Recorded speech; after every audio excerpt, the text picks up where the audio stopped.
Vietnam memang berhasil mendapatkan kemenangan atas Kamboja, akan tetapi pada pertandingan tersebut mereka dibuat setengah mati untuk meraih kemenangan tersebut. Hasil akhir 2-1 mencerminkan jika permainan Vietnam belum sepenuhnya bangkit, apalagi sebelumnya mereka begitu digadang-gadang mau bersaing dengan timnas Indonesia. Seperti inilah komentar fans Vietnam. Itu cuma pertandingan persahabatan, tapi kok dikritik dan dihina sekeras itu?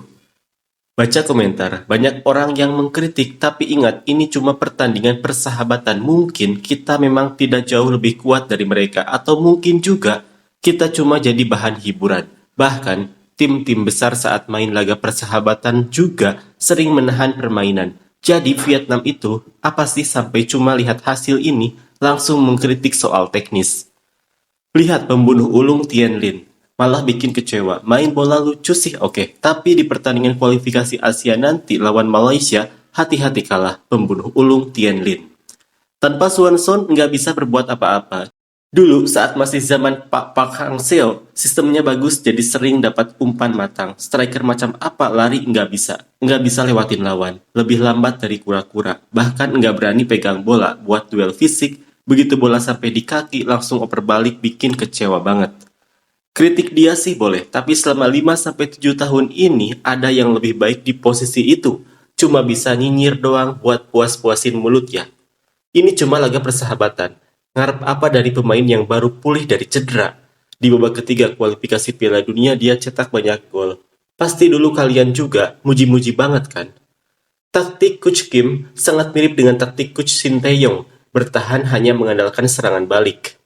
Hampir saja menyesal di akhir, bukan soal hasil, tapi kalau bicara soal gaya bermain, cuma satu kata, hambar. Kalian terus saja mengkritik, kalau berani masuk lapangan dan main sendiri, Kamboja beneran berkembang. Mereka naturalisasi pemain juga, banyak yang dari Jepang dan Afrika. Nggak semudah itu dikalahkan. Thailand sekarang juga susah menang, bukan main-main. Kebanyakan pelatih keyboard yang nggak paham bola cuma bisa pencet tombol dan nyinyir.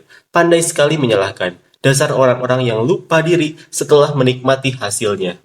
Dengan skuad ini kalau ketemu Thailand atau Indonesia pasti tamat. Pelatih ini nggak bisa diandalkan, nggak panggil Chong Puong, Kue Ngo Chai, dan bahkan kiper Van Lam. Nggak habis pikir sama keputusan dia. Kita butuh lebih banyak pemain naturalisasi daripada tim yang mainnya bingung kayak ayam kehilangan induk. Biar mereka tahu harus bersaing, soalnya duel satu lawan Kamboja saja sudah susah banget. Kalau ketemu tim Indonesia yang penuh pemain naturalisasi, bisa-bisa dibantai habis-habisan. Tahun ini sebaiknya hapus saja penghargaan bola emas, ganti jadi bola ketawa. Menurut saya lebih masuk akal. Kalau babak kedua ditambah 10 menit lagi, kemungkinan skornya bakal jadi Vietnam 2-3 Kamboja. Babak kedua beneran membosankan. Main jelek sedikit di laga persahabatan ini buat nyimpan strategi untuk pertandingan resmi, biar lawan nggak bisa nebak taktik kita. Belum pernah lihat Vietnam lawan Kamboja atau Laos tapi deg-degan kayak gini, seperti tahun 2025. Kita lihat nanti pas lawan Laos gimana, soalnya pertandingan ini mainnya bener-bener nggak meyakinkan. Pemenang bola emas 2024 mainnya luar biasa nggak kelihatan di lapangan, kayak nggak ada aja, lucu banget. Mainnya bosan banget, nonton jadi nggak ada semangat sama sekali. Nggak semua orang cuma lihat hasil akhir, yang penting cara mainnya harus punya semangat dan greget sedikit. Paham sih, ini cuma laga uji coba buat eksperimen, tapi serius, nonton malah ngantuk. Lini depan terlalu lemah, Tien Lin sama sekali nggak memberi ancaman buat pertahanan lawan. Kalau saja striker Kamboja nggak menyia-nyiakan peluang emas, skor 2-2 bakal lebih mencerminkan jalannya pertandingan dengan tepat. Bola emas 2023 Tien Lin nggak dapat, terus ngambek. Jadi 2024 dikasih biar nggak ngambek lagi. Mainnya jelek tapi masih suka ngambek, kocak banget. Walaupun menang 2-1, tapi tim Vietnam mainnya benar-benar nggak meyakinkan. Kalau Kamboja bisa lebih efektif memanfaatkan peluang, mungkin kita malah kalah. Lihat tim Vietnam main jadi kangen dan kasihan sama Swanson. Di lapangan ada peraih bola emas, perak, perunggu, dan pemain muda terbaik. Tapi tetap saja bikin sedih buat sepak bola Vietnam.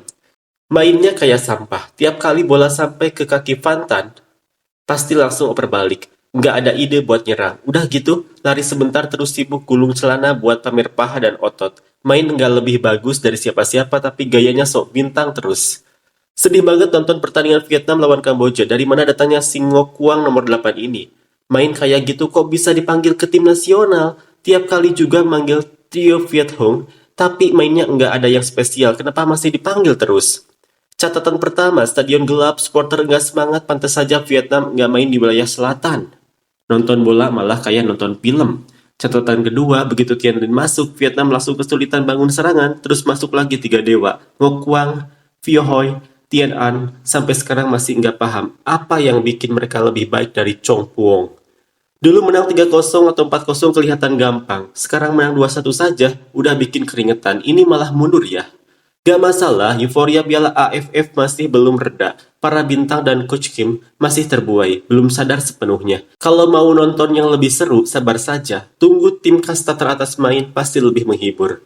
Bisa digambarkan begini, babak pertama seperti jalan santai karena tim utama Vietnam lawan tim lapis kedua Kamboja. Tapi di babak kedua, pemain lapis kedua Vietnam masuk sementara Kamboja menurunkan tim terbaik mereka. Hasilnya, Vietnam malah ditekan habis-habisan.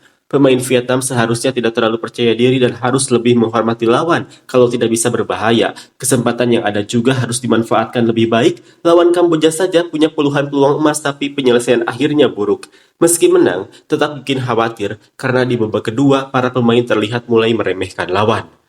Kamboja dengan pemain naturalisasi mainnya bagus. Kalau Vietnam masih main seperti ini, nanti ketemu Malaysia yang juga punya banyak pemain naturalisasi bakal repot banget.